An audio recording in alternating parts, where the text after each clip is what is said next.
সুজন বসু বিত্তশালী স্বর্ণ ব্যবসায়ী। আগামীকাল এক্সিবিশনে দেখাবার জন্য নিজের গুপ্ত জায়গা থেকে কয়েক পুরুষ আগেকার একটা বহু মূল্যবান হীরে বের করে সেটা হাতে নিয়ে মুছে একটা চুমু খেয়ে আবার রেখে দিলেন যথাস্থানে। তারপর দরজা খুলে ডিনার করতে চলে গেলেন পরিবারের সাথে। সকালবেলা যথারীতি সকলেই সেজেগুজে তৈরি এক্সিবিশনে যাবে বলে। সুজনবাবু নিজের ঘরের দরজা বন্ধ করে লুকোনো স্থান থেকে হীরেটা বের করতে গিয়ে তাজ্জব বনে গেলেন। হীরেটা ওখানে নেই। এই হীরে রাখার জায়গা কারও জানা নেই। এত বছর ধরে নিজের স্ত্রীকেও তিনি জানাননি যে কোথায় হীরেটা রাখেন।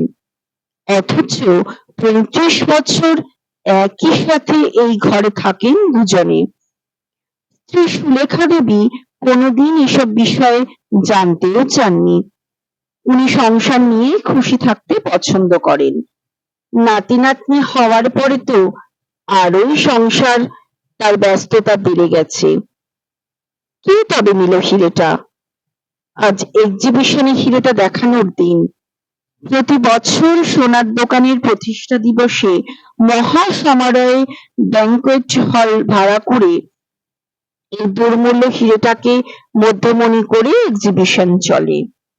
এক্সক্লুসিভ সব ডিজাইনের গয়না সেদিন লঞ্চ হয়। তবে পারিবারিক কারণে হীরেটা এবার নিলাম করা হবে। মাথা খারাপের জোগাড় হয়েছে সুজনবাবুর। সকলের কাছে হন্তদন্ত হয়ে গিয়ে কথাটা জানিয়ে মাথায় হাত দিয়ে ধপ করে বসে পড়লেন। হীরেটা কোথা থেকে চুরি গেছে মিস্টার বসু? পুলিশে খবর দিয়েছেন? না, পুলিশ ডাকেনি। আপনি ব্যর্থ হলে পুলিশ ডাকবো বই কি। মালিনী দেবী, হীরেটা আমার ঘরেই আমি রাখতাম, খুব সন্তর্পণে, অবশ্যই গোপনে। আমার স্ত্রীকে অবধি কোনোদিন বলিনি কোথায় আমি ওটা রাখতাম। এমত অবস্থায় এটা চুরি গেল কি করে, এটা ভেবেই আশ্চর্য হয়ে গেলাম। চলুন দেখাচ্ছি। মালিনী দেবী ছাড়া আর কেউ সাথে আসবে না। লোকটা যে বাড়ির কাউকে বিশ্বাস করেন না, এটা মালিনী ওর কথা শুনেই বুঝতে পারল। সুজনবাবু নিজের ঘরে ঢুকে দরজাটা বন্ধ করে দিলেন। দেয়ালে টাঙানো দেয়াল জোড়া নিজের বিয়ের একটা ছবি সরিয়ে ছোট্ট একটা রিমোট, দেখতে ঠিক লাইটারের মতো, তাতে একটাই সুইচ আছে। সেটাতে চাপ দিতেই দেয়ালটা সরে গিয়ে বেরিয়ে এলো একটা চাকার মতো জিনিস। সেটাকে ঘোরাতেই ভেতরে একটা ভেলভেটের বাক্স পড়ে আছে। ওটা হাতে নিয়ে, এই সেই বাক্স, এতেই হীরেটা থাকতো। এত নিরাপত্তার মধ্যে চুরি হলো কি করে? এর রিমোট কোথায় থাকতো? আমার পকেটে। এটা দেখুন, আরো একটা কাজও হয়। এটা লাইটার হিসেবেও ব্যবহার করতে পারা যায়। কেউ যাতে বুঝতে না পারে তার জন্য এরকম ভাবে বানিয়েছিলাম। সবাই লাইটার ভাবতো। মালিনী ফোন করে হীরে রাখার জায়গাটার হাতের ছাপ পরীক্ষা করার জন্য নিয়ে যেতে বলল। লোক এসে সকলের হাতের ছাপ নিয়ে চলে গেল, সাথে রিমোটটাও নিয়ে গেল। দুপুর গড়িয়ে গেল সব শুনতে ও প্রাথমিক তদন্ত করতে গিয়ে। মালিনী সবাইকে নমস্কার জানিয়ে ওখান থেকে চলে আসার সময় দেখলো একজন ভদ্রলোক আর ভদ্রমহিলা বাড়ির ভেতরে ঢুকছেন, হাতে একটা বেশ বড় ট্রলি ব্যাগ। ওদের দেখে মালিনী থমকে দাঁড়ালো। বেশ রাগের সুরে ভদ্রলোক বলে উঠলেন, একবারে জানাবার প্রয়োজন মনে করলে না? আমরা হলের সামনে ঠাঁই ৮ ঘন্টা দাঁড়িয়েছিলাম। হল খুলছে না দেখে কেয়ারটেকারকে জিজ্ঞাসা করতে সে বলে আজ বাতিল হয়ে গেছে অনুষ্ঠান। কি অদ্ভুত, বাতিল করলে অথচ খবর দিলে না। আর খবর দেব, সর্বনাশ হয়ে গেছে, হিরেটা চুরি হয়ে গেছে। তার মানে এতক্ষণ দিব্যি তো ঠিক ছিল, যেই নিলামের সময় এলো আমাকে ভাগ দেওয়ার ভয়ে চুরির নাটক ফেঁদে দিলে। বলো, কি সব বলছিস? আমার কি স্বার্থ যে বানিয়ে বলবো? তোর এই স্বভাবের জন্যই সম্পর্কে ছেদ এসেছে। আরে ছাড়ো তো। দুই ভাইয়ের কথা কাটাকাটি কিছুটা মালিনী শুনল। পারিবারিক অশান্তি দাঁড়িয়ে শোনাটা ঠিক হচ্ছে না ভেবে মালিনী ওখান থেকে বেরিয়ে বাড়ির উদ্দেশ্যে রওনা হলো। পরদিন হাতের ছাপের রিপোর্ট এলো।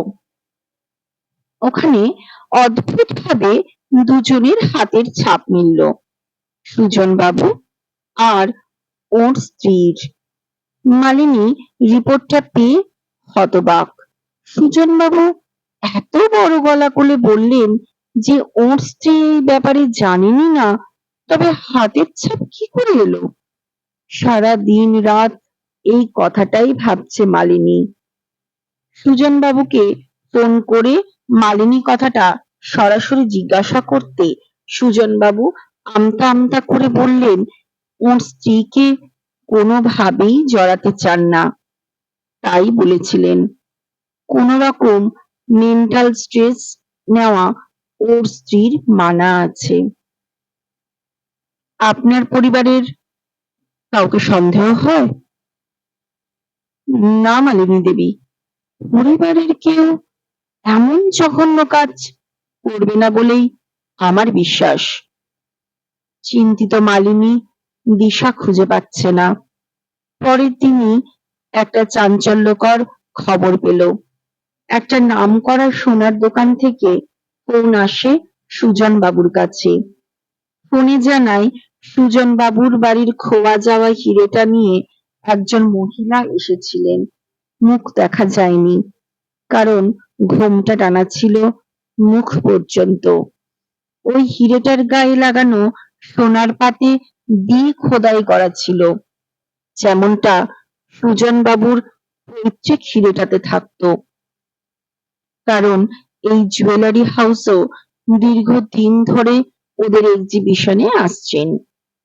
মহিলাকে অপেক্ষা করতে বলেই উনি ফোন করতে এসেছেন, কিন্তু মহিলা না বসেই চলে গেলেন। দোকানের একজন কর্মচারী এসে খবরটা দিল। কথাগুলো সব মালিনীকে জানাতে মালিনী ওই জুয়েলারির দোকানে সুজন বাবুকে সাথে করে গিয়ে সিসিটিভি ফুটেজ দেখে কিছুক্ষণ চোখ বন্ধ করে কি হতে পারে ভাবতে ভাবতেই চোখটা খুলে সুজন বাবুকে বলল, মনে হয় আমি হিরেচোরকে পেয়ে গেছি, আপনার বাড়ি চলুন। এদিকে বাড়ি ঢুকেই মালিনী জানতে পারলো বাড়ির সর্বদা কাজ করা মেয়েটি দুদিন আগে হারানো শাড়িটা ছাদের কোণ থেকে আজ পেয়েছে। বাড়ির সকলের হাতের দিকে লক্ষ্য করতে করতে ফুটেজে দেখা হাত আর বাড়ির বড় ছেলের হাত মিলে গেল। ওর ডান হাতেও ৬টা আঙুল। মিস্টার সবুজ, আপনি মেয়ে সাজতে বেশ ভালোবাসেন, তাই তো? হোয়াট রাবিশ, মেয়ে কেন সাজবো খামোকা? সেজেছিলেন হিরেটা পাচার করার উদ্দেশ্যে, শেষে বাড়ির পরিচারিকার শাড়ি পরে। ছি ছি ছি ছি।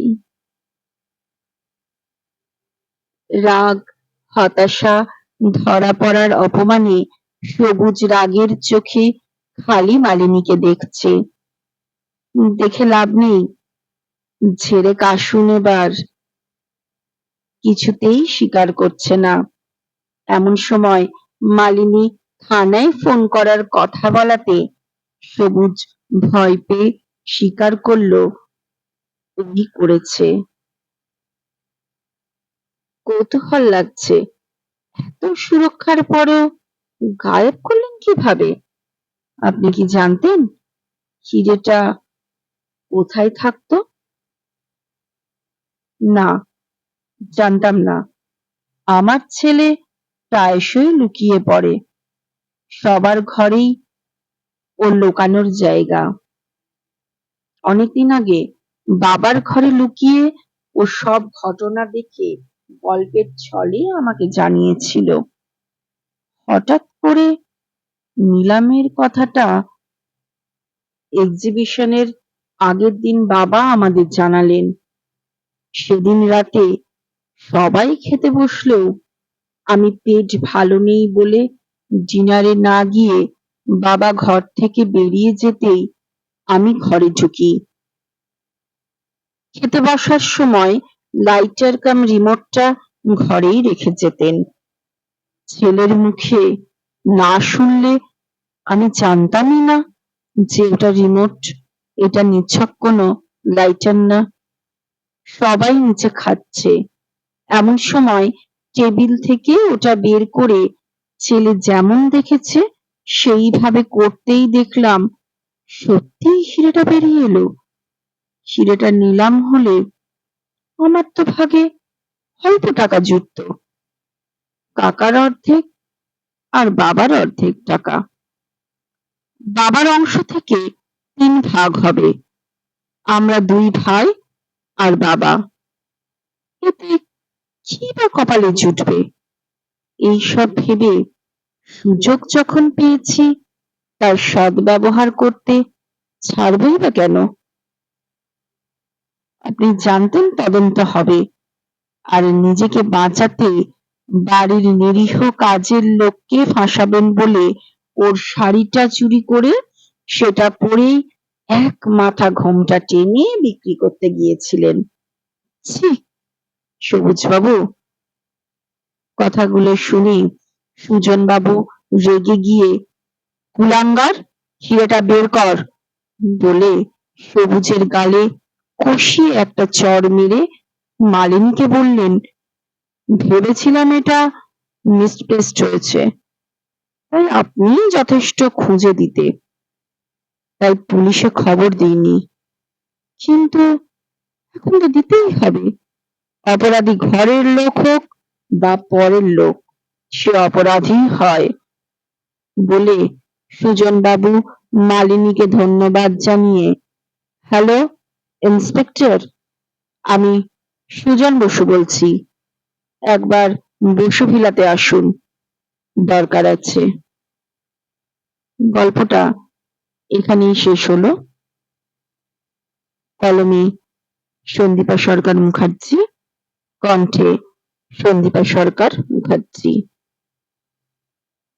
যদি আপনাদের আমার গল্প ভালো লাগে তাহলে অবশ্যই একটা লাইক দেবেন, একটা কমেন্ট করবেন, একটু শেয়ার করবেন বন্ধুদের মধ্যে, আর আমার চ্যানেলটিকে অবশ্যই একটু সাবস্ক্রাইব করে দেবেন।